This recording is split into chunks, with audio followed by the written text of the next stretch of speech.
na mzee amefanya kazi yake, amepumzika, ako pale huko Ichaweri anaendelea kuangalia mambo ya wajukuu wake. Sasa wewe kazi yako ni kila siku, even at the middle of the night you dream you having a nightmare. Unaita Uhuru Kenyatta. You are going to call your wife or your girlfriend Uhuru Kenyatta in the middle of the night. 2013 Uhuru went out of his way na akamchukua Ruto kama his running mate. Na Jubilee took a slogan ya kusema tuko pamoja. 2017 again it was Ruto again running mate wa Uhuru. Jubilee put parties together na tukachukua slogan ya kusema mbele pamoja. 2018 Uhuru goes out of his way, gets the late leader Amolo Odinga, and they have a great handshake in the same spirit of twende mbele pamoja kama Kenya. But immediately after that, after the 2022 elections, what do we see? An onslaught on Jubilee, an onslaught on Uhuru's family, vita baada ya vita, watu wanatamani nyama ya kodo yake, wengine wanaenda kusema mpaka wanaharibu jina ya Mama Ngina Kenyatta. We are out in the streets, tumefaa sufuria, tumeenda Limuru 3, all these things were being done by Kenyans. Sasa mwisho yake ni nini? What we saw 2 days ago, I don't know why this would want to corrupt. In KTN, Kasongo ende. Kasongo kila pale. What we saw in the last 2 days are Kenyans themselves organizing na kusema enough is enough. There was no single political statement that was uttered. Na kuna mwanasiasa tuliona pale akisema lolote. Na instead of the people in power addressing the issues that were being raised by Kenyans, Uhuru. Uhuru.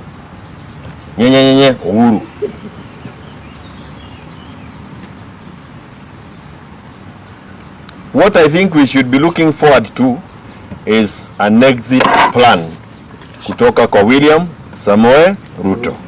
Kenya, I drove yesterday to Nyeri. I was trying to attend a burial.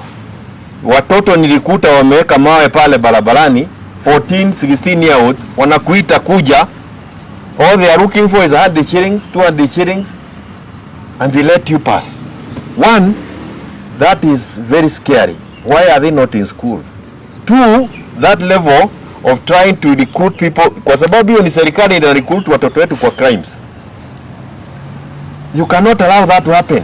When you have those kind of young people on, it doesn't scare me because they look like criminals. It's what is me as a father or a grandfather of what is happening to our young people.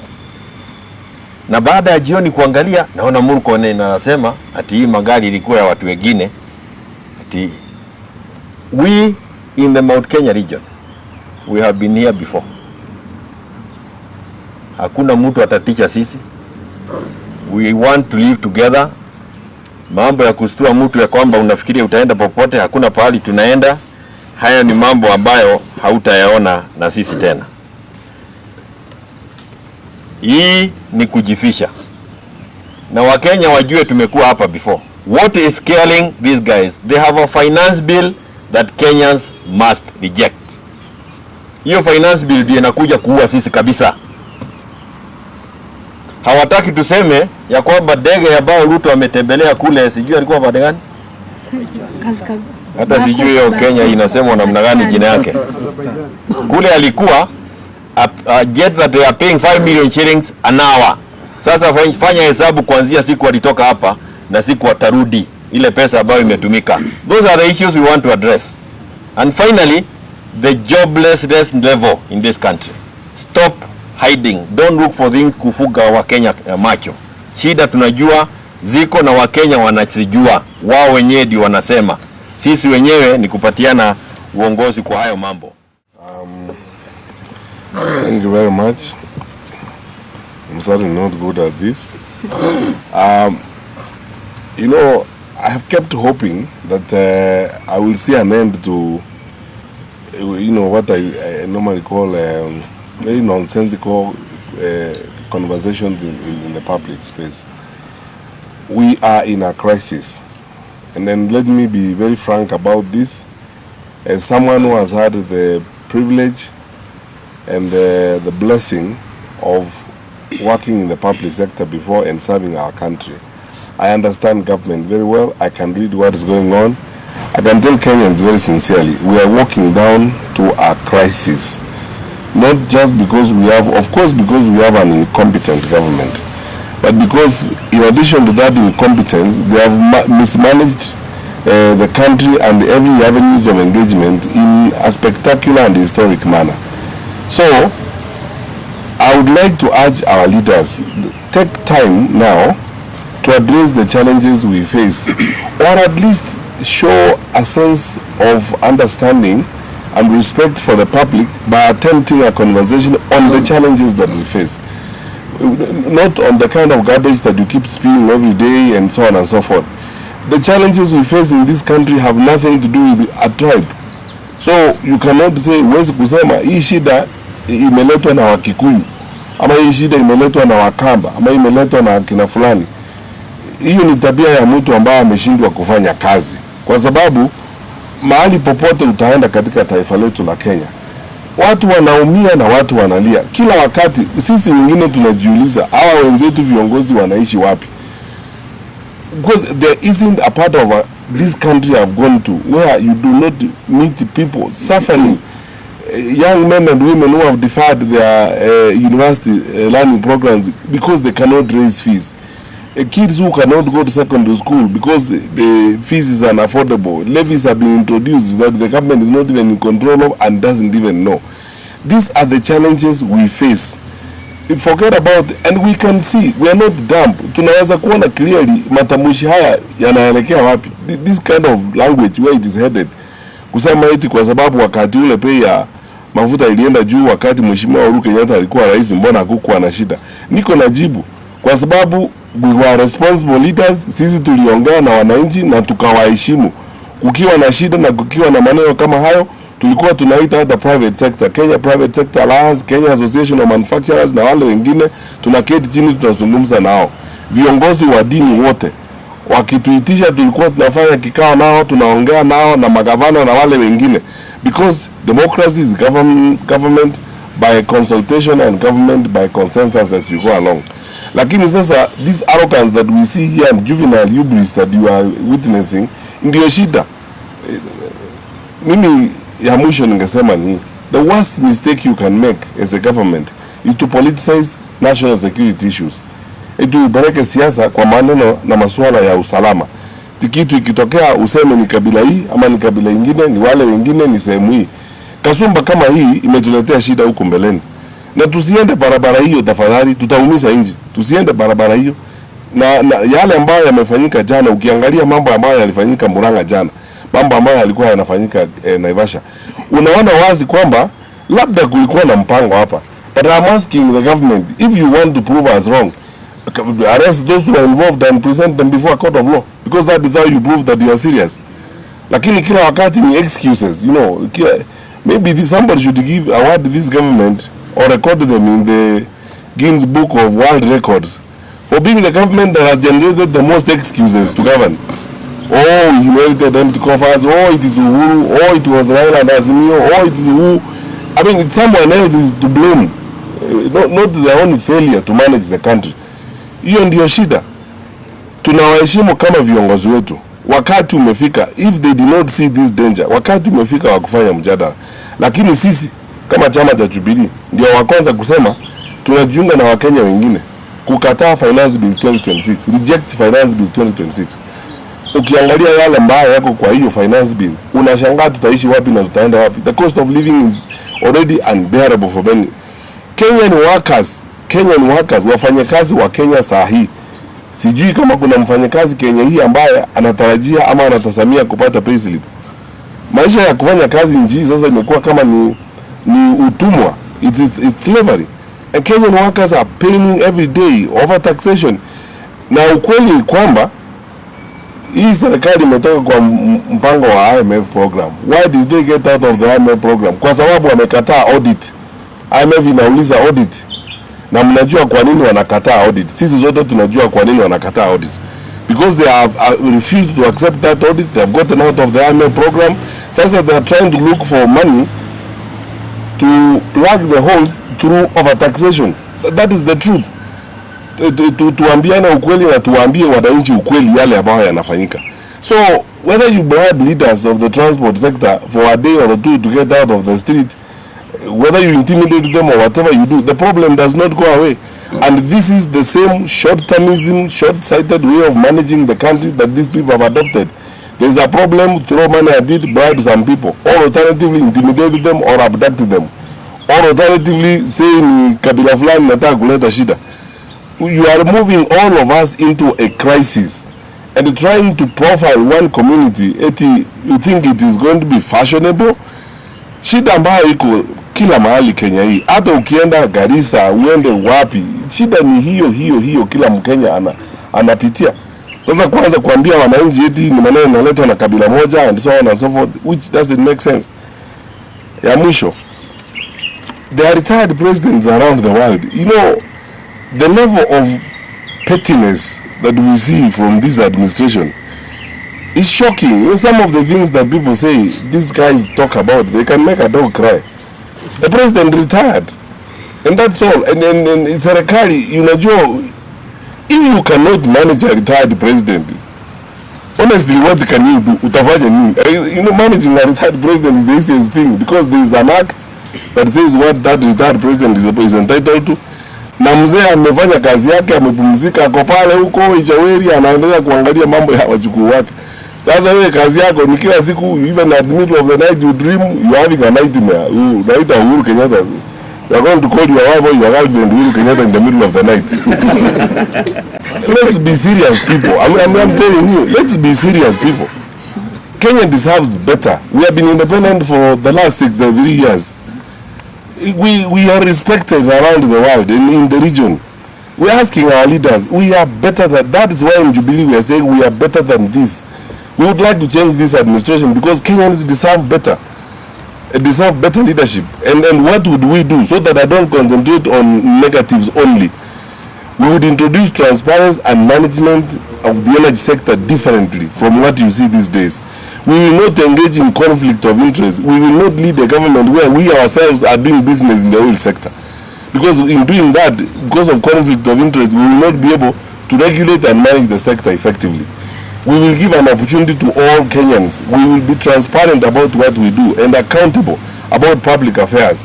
If we spend money from the petroleum fund levy or the road maintenance levy, we will tell the public what we have done in that kind of way. And even if we don't tell the public for one reason or the other, we have parliament. Parliament is the representative of the people. Elected members of parliament ought to be told and ought to be explained to everything that is happening by government. Sasa, if they don't trust the rest of us, even with the so-called G2G, why don't they take it to parliament? Our representatives are in parliament. I will be very happy and satisfied myself if members of parliament were taken through all this and all this information was given to members of parliament. Sasa hii ukora unaendelea hapa ya kuibia nchi ndio imetuleta mahali tumefika. Na wananchi wakiuliza maswali ni kupiga nduru Uhuru Kenyatta. Sasa Uhuru Kenyatta ni chorus to explain everything, including the incapacity to deal with things. Finally, the level of insecurity in this country is going out of hand. On this particular one, I am doing because I have an individual and personal responsibility as a former Minister of Interior. The level of insecurity in our country is going out of hand. In rural parts of this country, challenges like livestock theft and so on are on the rise. Homicide cases, cases of rape and the murder of women, femicide is becoming a crisis now in the country. You have noticed in the recent weeks what has happened. Young children raped, killed, and so on and so forth. Please, take charge. You have the law, you have the instruments. Take charge. And as you take charge, come out and engage candidly and listen to the people of Kenya. I respect and I believe everyone should respect our religious leaders. they have almost shouted themselves hoarse addressing this administration, the Conference of Catholic Bishops, the PCA leaders, the NCCK, everyone. Please listen to those men and women of God, and government should listen. But for now, we will all be holding now public engagements ourselves as we go along with our members, discussing Finance Bill 2026. Our honest view is that it should be rejected because of its draconian and punitive taxation measures that will hurt everybody in the country. Thank you. Bear in mind, I'll start with the second question. Bear in mind, I was the Minister for Interior when former Prime Minister Raila Odinga went to Uhuru Park to swear himself in. Not a single bullet was shot that day. Not a single Mwananchi was injured. Against the advice and the pressure by even some of the people in power today that we should behave otherwise. President Kenyatta refused. I refused as the Minister for Interior, and we didn't have a problem. Responsible policing is something that this country has invested in very heavily. I mean, we have, some of you may not know, we have a security compact with several countries. Security compact is mainly a training and support program with several governments that support our security sector in terms of training, riot control, crowd management, and so on and so forth.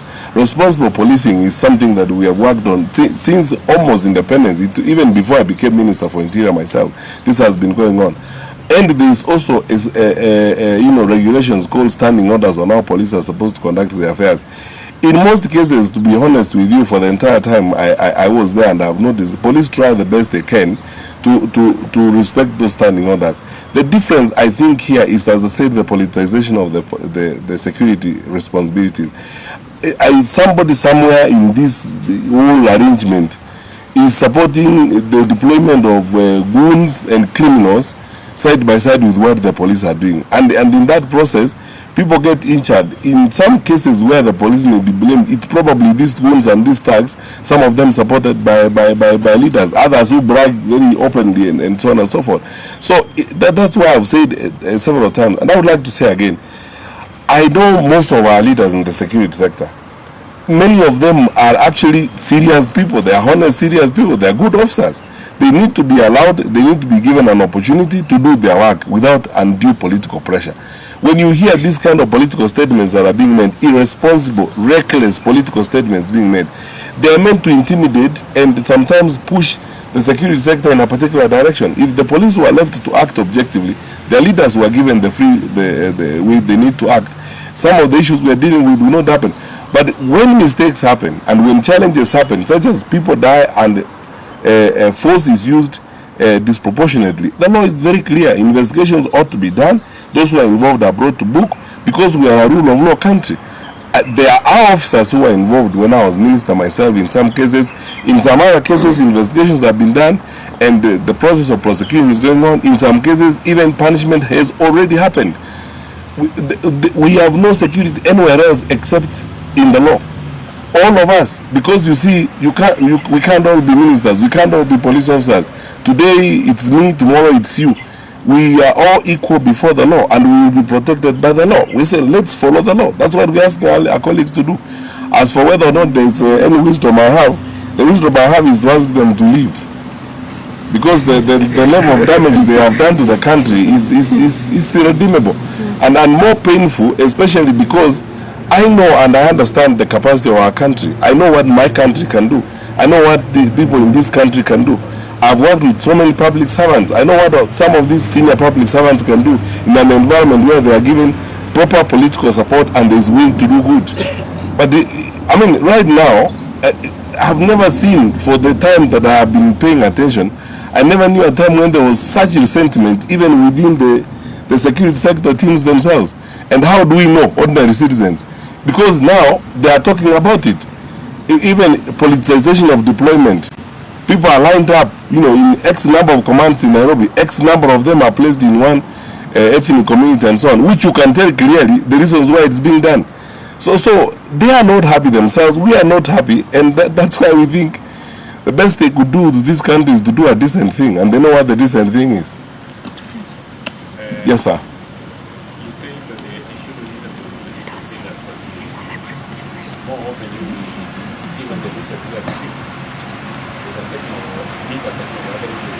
religious leaders, says yes, so also listen to religious leaders because there's a trend of a pattern of divide and rule.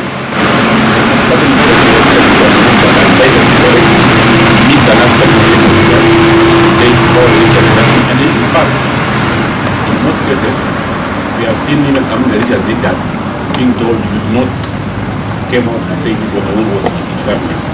So this also blames them, even with the same religious leaders, and divide them. So what's your message to the religious leaders so that we have a country where religious leaders can speak in one voice?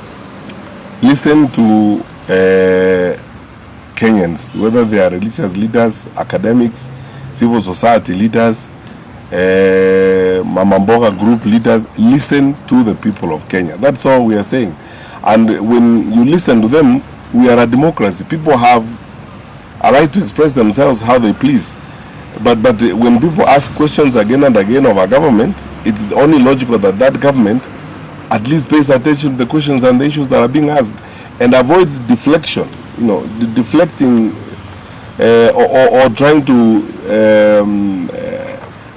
take away the attention from the issues to irrelevant tribal issues and dragging in the retired president and his family in cases where, honestly speaking, he is absolutely innocent. When we make these demands as a party, or when we ask these questions as a party, we also know that we are members in Parliament and members in the Senate. We'll do the best we can. We are a rule of law party, first of all. We truly believe that we should act and transact strictly according to the rule of law. So when we make these demands and ask questions about these disclosures, it is because we intend that that is the way public debate should go on these issues, and it's upon government to decide whether they are going to be responsible enough and accede to these demands or raise these issues, because we're asking very basically for accountability. It's very basic accountability. I would not think twice about these issues because they are straightforward matters. And we'll continue ventilating through the institutions that exist. We also I don't believe, and we don't think it's the right thing to operate the way you want to propose. We make these demands or else, and so on. We are a democracy.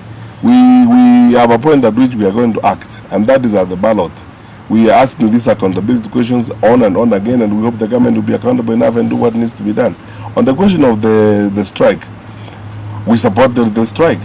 And that's why we even rescheduled a meeting we had in Kiambu. Our party leader decided, let's stand with all Kenyans on this matter. We support any action that presses the government to do the right thing.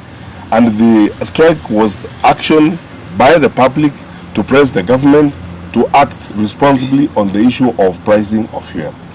Now, the leaders of the transport sector said they gave them 7 days. We wait and see. But for us, and through the members of parliament we are going to continue communicating that a lot needs to be done. Maybe the funds in that petroleum development levy fund should be availed to the market to stabilize the situation and reduce the pressure on the ordinary consumers. But there isn't much there anyway, to be honest with you. That's why I said the other day, I think we are in a crisis. There isn't much money there. Even if whatever is there was put out, it will not cushion us for long. And this is as a result of the decisions we have made. We may be having a crisis in the Middle East right now, but largely the current situation is as a result of long-term corrupt actions that we have taken, and they are going to bite us. So even if they went that direction, I don't think they will be able to cushion us for long. So the actual solution is to address the corruption, the conflict of interest, and what has finally brought us to this point. Thank you.